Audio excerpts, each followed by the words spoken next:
Do you swear to tell the truth, the whole truth, and nothing but the truth, so help you, Jerry? Yes, I do. This is J-Man with Music Marauders, and I'm here at Quixote's True Blue at 2151 Lawrence Street in Denver, Colorado, with owner Jay Bianchi. How are you doing, Jay? I'm doing all right. Good.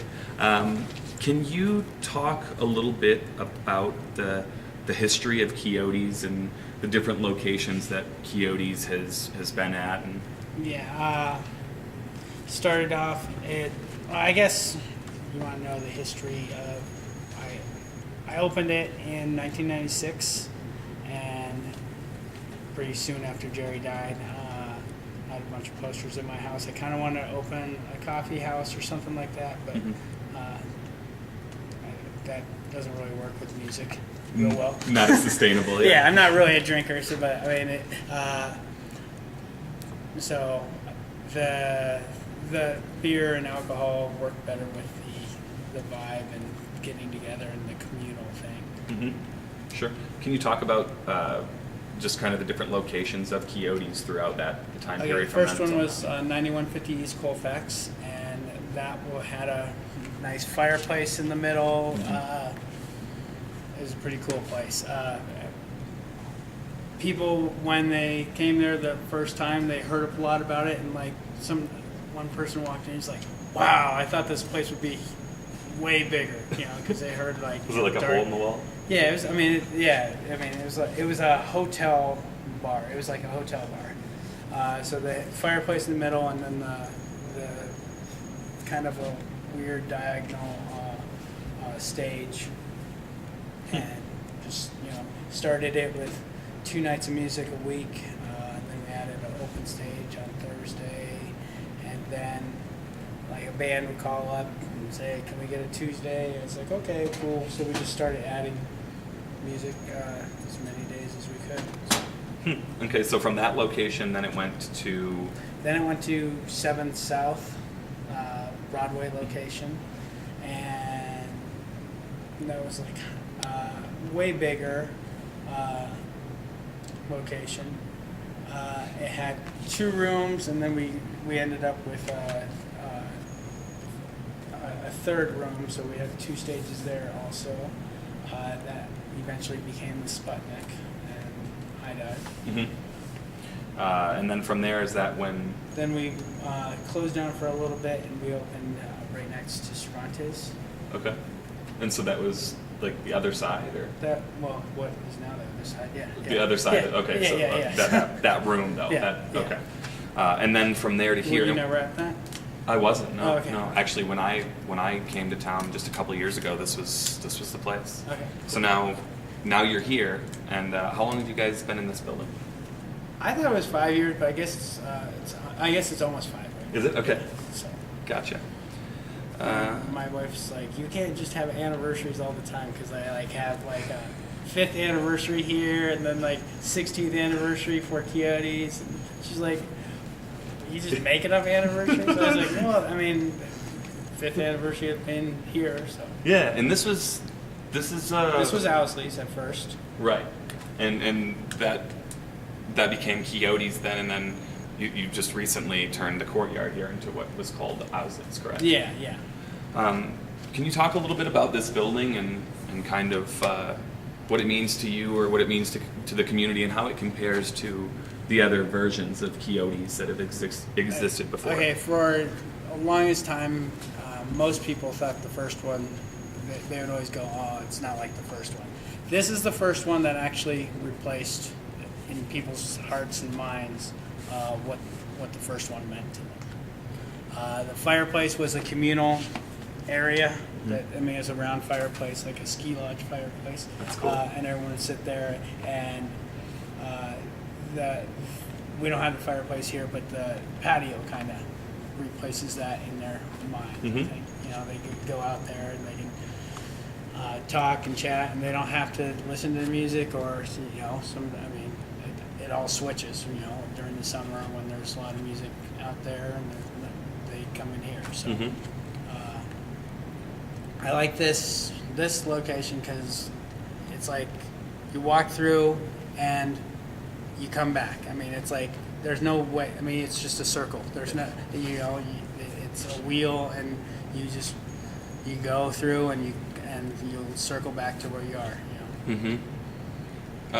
Can you talk to me about some of your favorite bands that have played this room, or some of the best shows that have taken place in this room?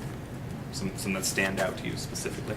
Let's see. I mean, even in the 2 years I've been here, there's been some fantastic shows. Yeah, that I mean, come to mind. there's definitely a lot of shows. I mean, Steve Kimmock's always one of my favorite.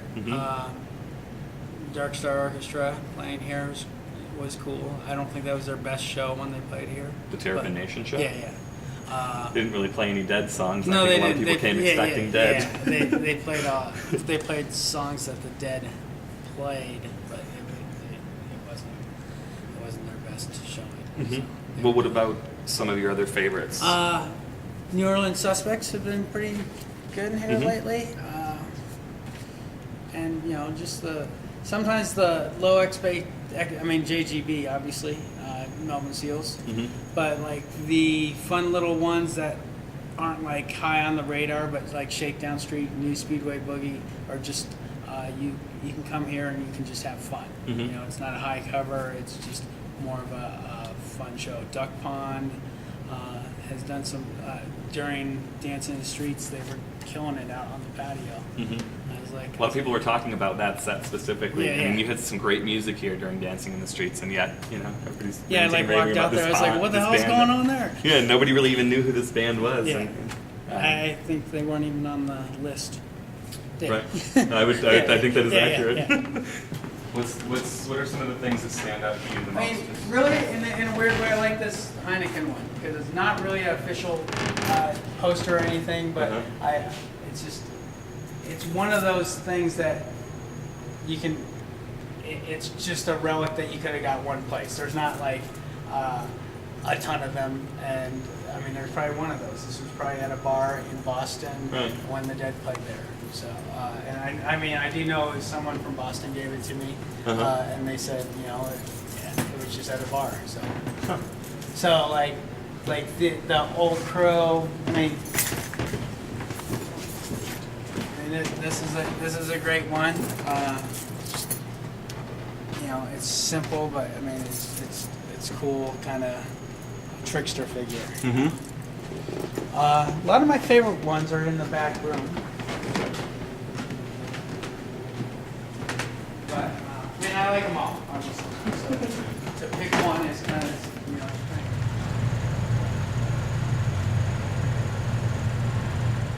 Can you talk a little bit about the Quixote's business model? Is it something that you consciously put effort into as far as forward movement, or is it something that you just try to book as you go? Or I mean, what is the thought behind Quixote's conceptually? Yeah, I mean, I would say I don't really have a business model. If I like something, I go for it, and sometimes that works, sometimes that doesn't work. Quixote's on the whole never exactly financially successful. On the spiritual and everything, I mean, it's wildly successful.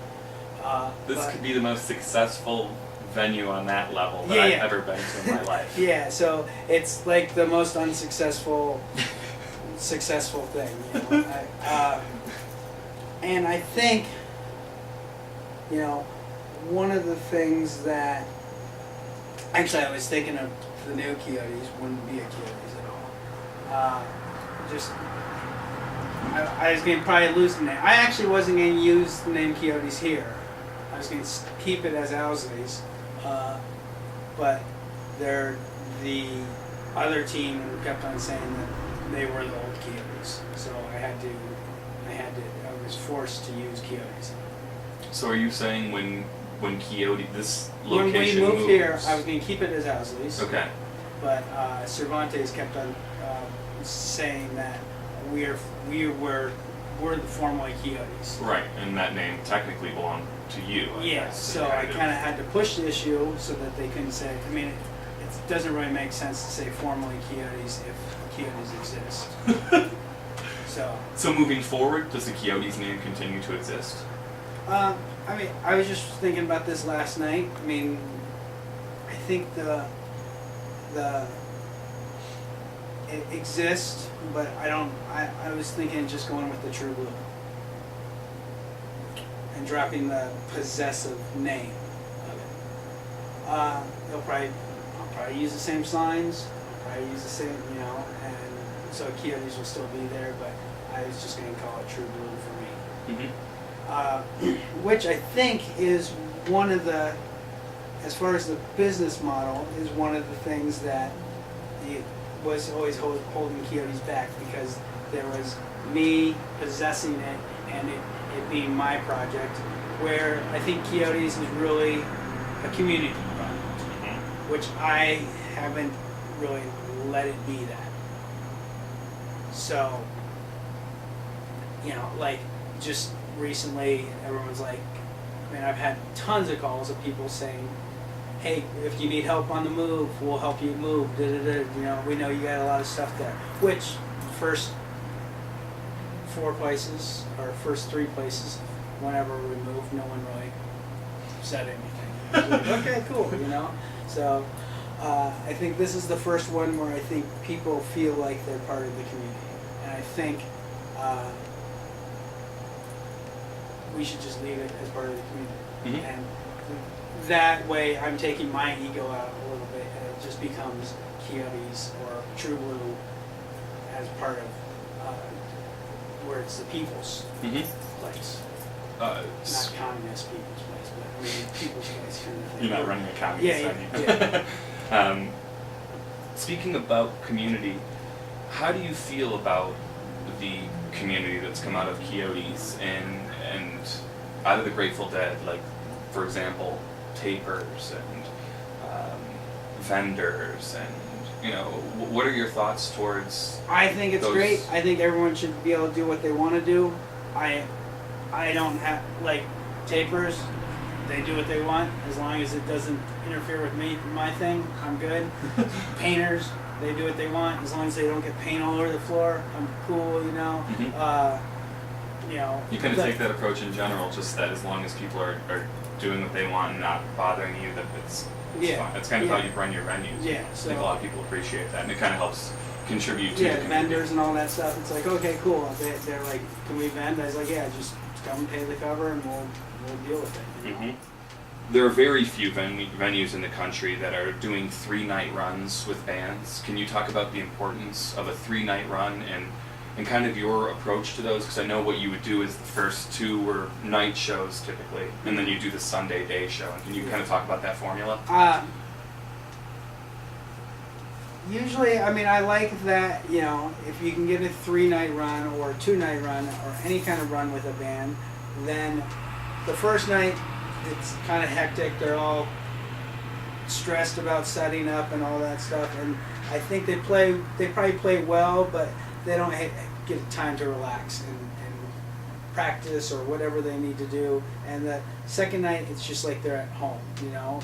They cool down. They're like, okay, cool, we'll get there when we want to get there.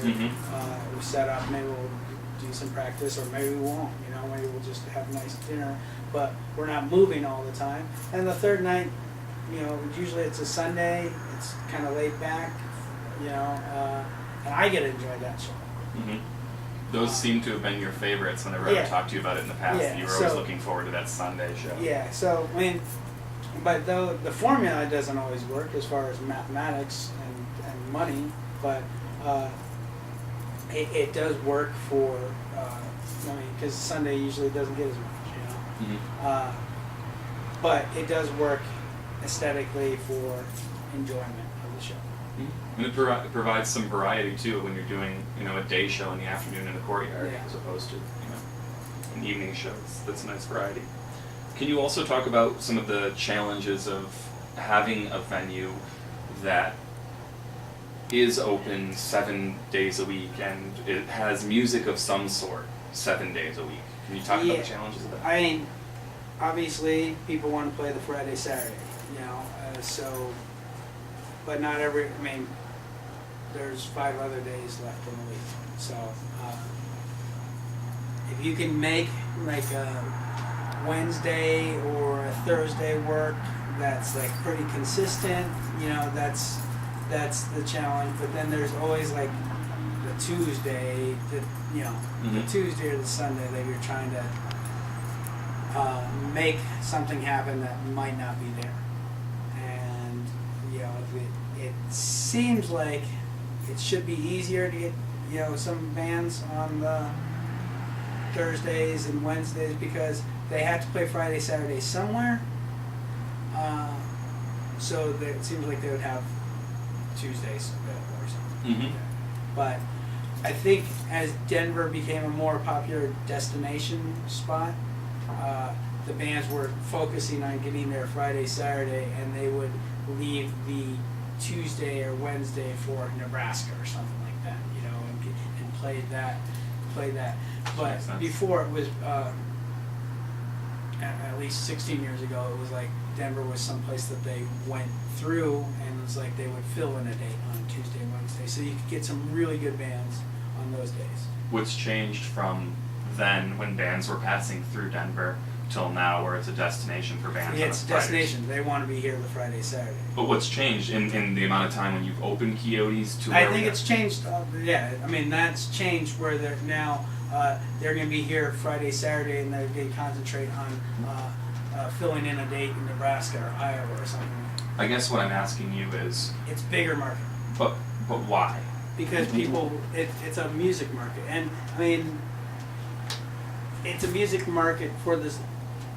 When I was a kid, Denver was a good market for you had the big shows that Barry Fay was doing, Mhm. and he would be able to get deals on that in the same way. But now there's this club level, which is like huge in a small way. You got, and you also have AEG, which is being very strong and picking up bands as much as possible. Mm-hmm. They have, and they're definitely making a play in the market. And I think AG, when they got very aggressive on the booking, is one of the things that did change. What I was alluding to with my question and was hoping that you would grab the reins and run with, Yeah. but you're a fairly humble person, so maybe not. Is that I think a lot of people attribute the change in Denver from it not being a music town to it being a music town. I think a lot of people attribute it to you. I can't say that myself though. Right. This, But I wondered what your perspective was, I guess, on people saying that. I do think that Denver has changed in the 16 years because of Quixotes. Mhm. I remember, that the jam bands, the whole jam band scene was in Boulder, or the whole scene was in Boulder. Before I opened Quixotes, I'd always want to go to Boulder to see shows. You don't have to go to Boulder to see shows. Very rarely, Mhm. Anything that Denver is like as hippie town as Boulder was back then. Mhm. Boulder might have changed a little different, where it's not so hippie-ish anymore. But Denver, it is where the music scene is way more in the 16 years Mhm. since I started. Yeah, and like you said, probably more so than Yeah, there was a Boulder. void. It was a vacuum. This one was, I bought this at Red Rocks, 1985, $5. Wow. So I don't know what it's worth or anything, but Mhm. it's just the first poster I really got at the Grateful Dead and framed it, and I was like, okay, cool. So That's the start right there, huh? yeah. Can you talk about this a little bit? This is a letter I wrote to Vince Welnick. I was kind of after Jerry died, I was kind of worried about him, so I wrote him a letter, and he wrote me back. I got the letter, like it said VW on it. I was like, I ain't own a car or anything. But I was like, oh, cool. And so this is actually how we got the name True Blue. He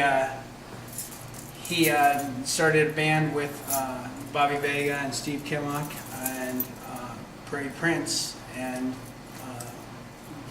one of the songs that he wrote, it's kind of a Beatlesque tune. is True Blue, and the key lyric is "No fear, no hate could be greater than the size of love that I'm seeing deep in the eyes of all my friends, True Blue." And I wrote the letter to him, and on Jerry's memorial, Vince said he kind of moving, the best quote I thought of all the things, but he said, "When I first met Jerry Garcia, I believed in Santa Claus." He's like, he could be ornery at times, but I never met a kinder, gentler man. Mm-hmm. And he said, "And I always believed in Santa Claus." So That's cool. So it's definitely he definitely had the right spirit on that. So Garcia compliments. It's like it's definitely.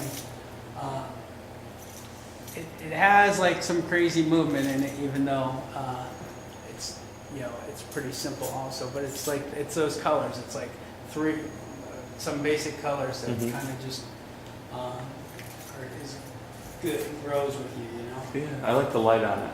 Yeah, It's changing. It's really cool. And where you got that in? Where I got that in Haight-Ashbury, kind of when I went first saw Vince in '96. Can you talk a little bit about your history with the Grateful Dead and when you started seeing them?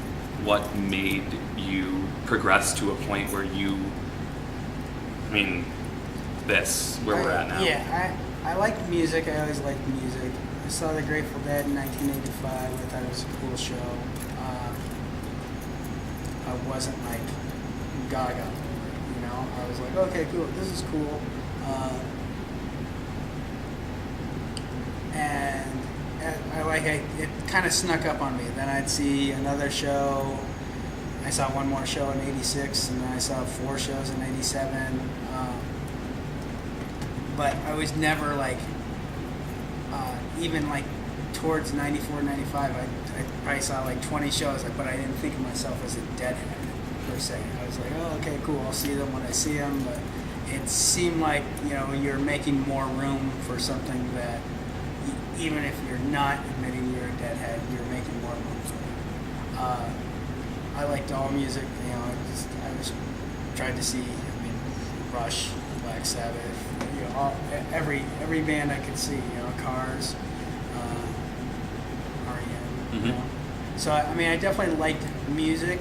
I think after Jerry died, I just wanted to, I never even collected tapes, really. Like, my brother had tapes, but I was like, I would collect tapes, but I wouldn't listen to them. Because I felt like I could go see the Grateful Dead and whatever, so. And then after Jerry died, they broke up, whatever, I got like kind of obsessive about it, I guess. Not on purpose though. I didn't feel like I was being obsessive. I was like, okay, cool, So I'd like something that sneaks up on me, Sure. Probably the same way with seeing music. It's just like, oh, cool, I'll go see another band. I don't think it's a plan to go see that many shows, but I remember one time in college I saw there was like an early morning show. I saw 3 shows in one day. I was like, okay, cool. I was like, that's pretty good. That's a record, Yeah, that's not bad at all. Yeah, I saw Bo Diddley later. I forgot who it was, the other 2, but it was like 3 shows. I was like, okay, cool. That's a certain level of commitment at that point. But it didn't even feel like commitment. It's just like something that happened. The natural process. Yeah. Have you had any of the members of the Dead play your establishments or come into your bars? Yeah, I've had Billy Kreutzmann come in here, and he played here. He sat in with Red Eye Gravy. Phil Lesh played at Dulcinea's, which was awesome. He came over and he played pool was playing pool at Sancho's, which was just awesome in itself. Everyone's like, oh, Phil Lesh is there playing pool with Ryan Adams. Like, was it a Phil Lesh run at Fillmore? Or yeah, it was at the Fillmore. They were doing their practice at and the power went off there.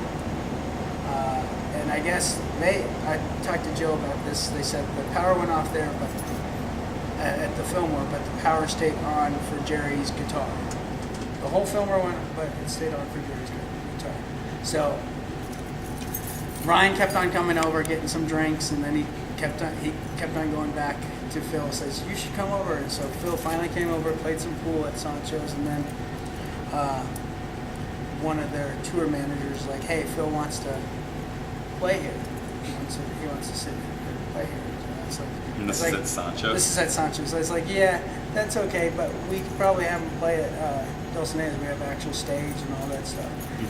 And they're like, "Well, you know, everyone will leave here and go there." I was like, "Yeah, I'm fine with that." So, Yeah, I would think so. so I mean, and that was my mom died on Easter that year, and that was her birthday. So I feel like my mom did some magic. Well, on that.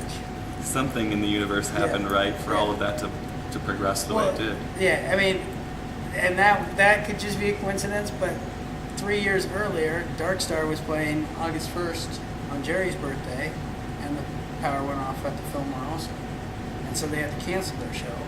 And so the guys from Dark Star came down to the first Quixotes and played there.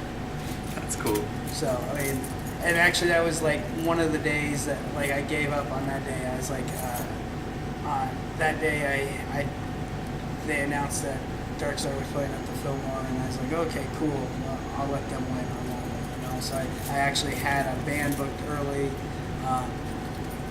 and pre-show, but we didn't have a night show that day. So we ended up with a Dark Star miracle coming too. So it's cool. like the 2 birthdays. I mean, not really like mystical about anything, but those ones almost add up to something where I have to think that there's something going on. Yeah. Switching gears just a little bit, how do you feel about the current Grateful Dead incarnation further?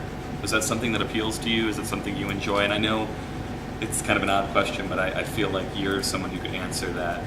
I like seeing Bobby and Phil together. So, and I think John does a great job in the band. My one friend says, like, they're just a cover band of a cover band. I was like, well, I mean, it is. They're doing some new songs. I feel like they are working hard in it, and there are moments where it's pretty cool. But there's also moments where, like, you know, at Red Rocks they're doing Dear Mr. Fantasy, and it's like, no, I'm comparing it to the old Dear Mr. Fantasy, and it doesn't compare.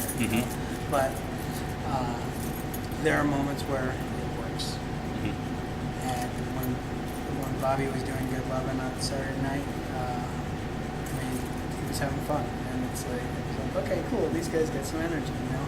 You got to remember that Phil's like 70, you know, they're all pretty old. You know? I mean, that's your grandpa playing at Red Rocks in front of you. That's a good point. Right, I mean, they're pretty good, you know. So my next question would be: is it fair to compare them to the Grateful Dead? You know, It's not heyday or no, it's not fair, but it's a link, and I think at one point Phil's going to die, Bobby's going to die, and they're training for the next generation. And I think there's going to be a Grateful Dead or further that's going to compare to the Jerry Garcia era.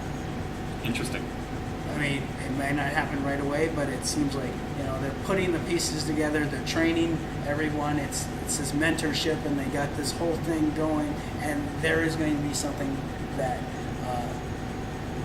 will work pretty good. And I think, you know, when Phil retires or Bobby retires, I think they have something for the next generation for years to come. Yeah, I hope there are a ton of rumors circulating about the new location of True Blue or Quixotes.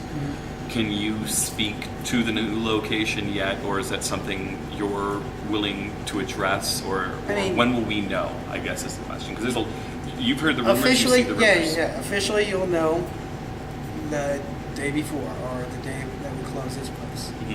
I mean, I like to think of it as, you know, Christmas. You know, your mom, you shake the boxes and you kind of know what it is, but you don't really know what it is until you open it. And you might totally know what it is, but you still got to open it. So, What do you think of the rumors? I think it's good that people are interested in where it's going to be. I do too. I think it's good that they're excited. I do So too. I'd rather not tell people, even if some people do know or have an inkling. I'd rather not tell them directly. Sure. I was talking to Corey Sandoval from Kind Recordings the other night, and he and other people have drawn this same comparison, but he brought this up to me that there are a lot of similarities between what you're doing and what Bill Graham did for the Grateful Dead in San Francisco. And do you draw those same comparisons? Do you feel like you're doing something similar, or do you idolize Bill Graham on a level? I like Bill Graham. I like Barry Fay, but I'm definitely not as successful as either of them. But I think I'm doing the same thing. It's a different time, and maybe I'm more Family Dog, Chet Helms, which that's fine with me too. So. Quite the compliment, though. When I was seeing the Dead, like I realized that it wasn't just like it was like a continual story. It was like there was this concert and this show kind of linked to this show, and it was like reading a Faulkner novel.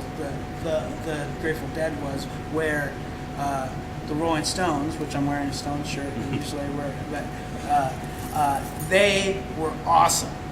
You see the Stones, you're like, this is awesome, but you see them the next time, and it's just the same awesome. You know, they're still awesome, but it's like